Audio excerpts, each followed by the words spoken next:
Lebanon में एक car में धमाका हुआ और अंदर बैठा शख्स मारा गया।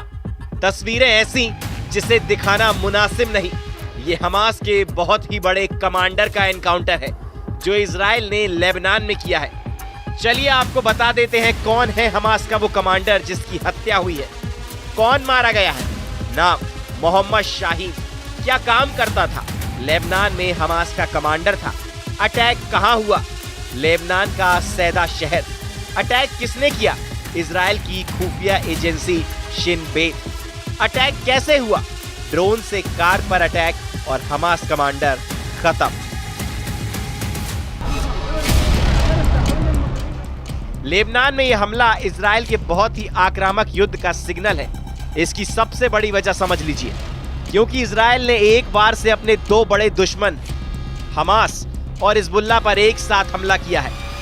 हमला हुआ लेबनान में, लेकिन टारगेट पर रहा हमास कमांडर यानी जमीन हिजबुल्लाह की, और मारा गया याहया सिनवार का लेफ्टिनेंट जो लेबनान में हमास को कंट्रोल कर रहा था। यानी वार 1 और टारगेट 2। कह सकते हैं कि बेनियामिन ने एक हमले से हमास और हिजबुल्लाह दोनों को बहुत बड़ा मैसेज दिया है। मैसेज ये कि सीज फायर कैसा भी हो, जमीन कोई भी हो, इजराइल के दुश्मन सुरक्षित नहीं रहेंगे।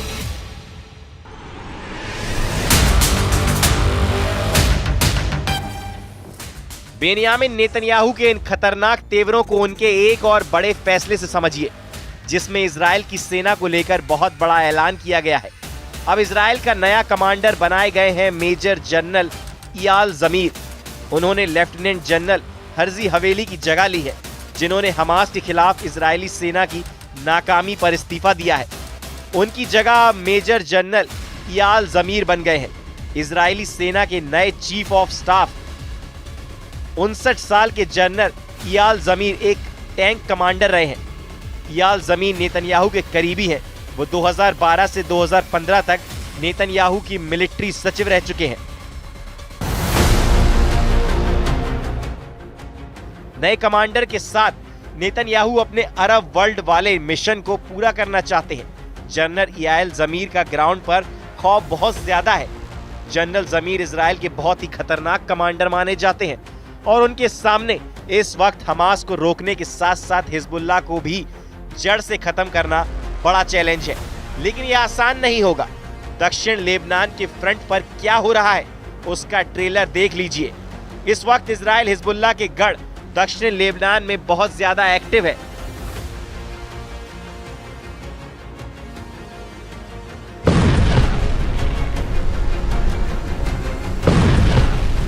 धमाका नंबर 2, धमाका नंबर 3, धमाका नंबर 4, धमाका नंबर 5 और धमाका नंबर 6।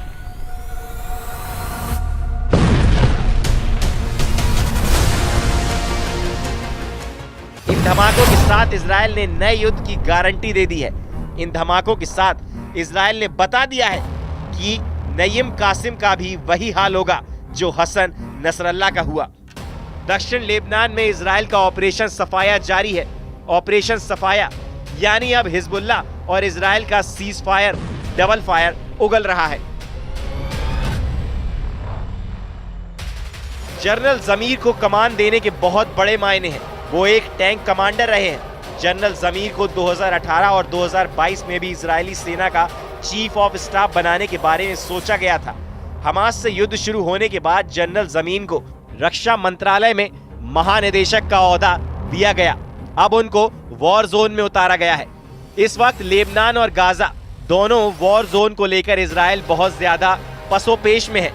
हमास के खिलाफ उसका युद्ध किसी भी वक्त शुरू हो सकता है और यही हाल हिजबुल्लाह वाले लेबनान के फ्रंट पर है।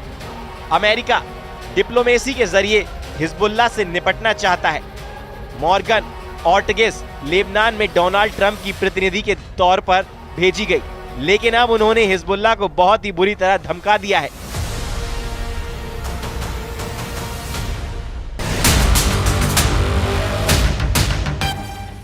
लेबनान में यूएस प्रतिनिधि मॉर्गन ऑर्टेगस ने कहा, मैं हिजबुल्लाह से बिल्कुल नहीं डरती। मैं इसलिए नहीं डरती क्योंकि उसे हराया जा चुका है।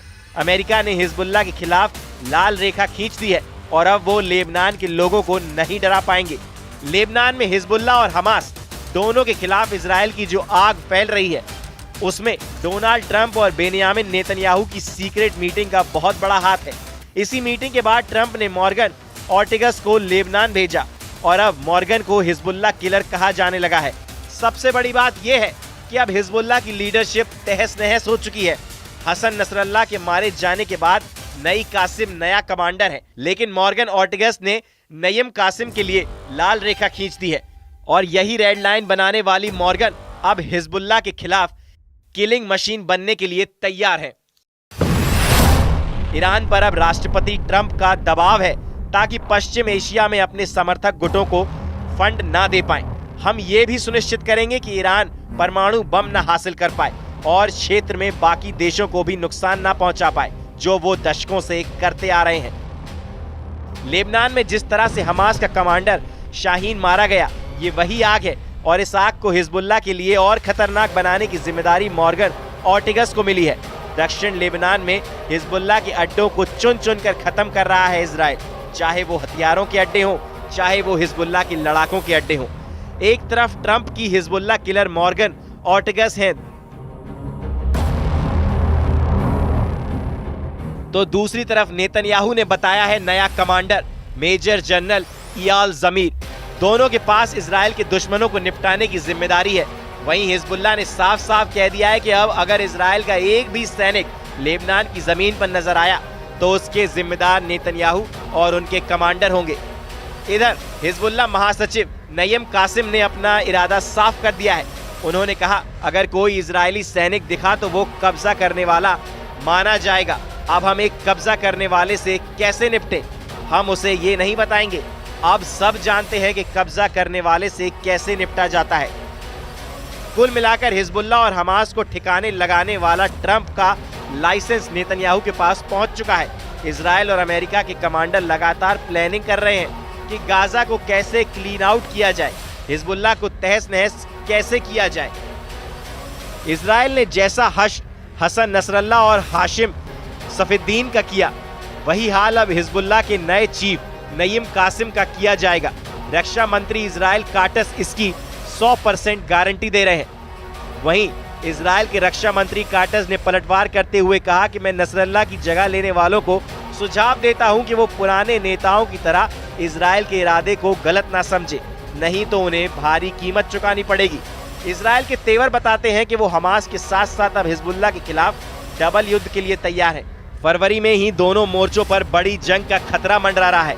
इजराइल की सेना सीज फायर के बाद तरोताजा है और वो नए कमांडर के ऑर्डर पर एक नई लड़ाई लड़ने के लिए तैयार हो चुकी है।